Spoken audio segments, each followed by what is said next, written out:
wages of sin is death.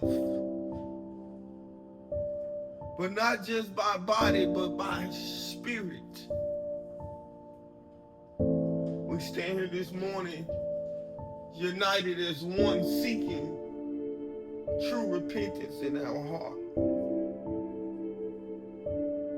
We stand here this morning sharing God's message, so that therefore when judgment day comes, there will be no excuses.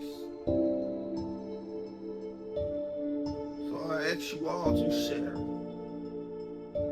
share this message so someone just may this morning invite repentance in their heart.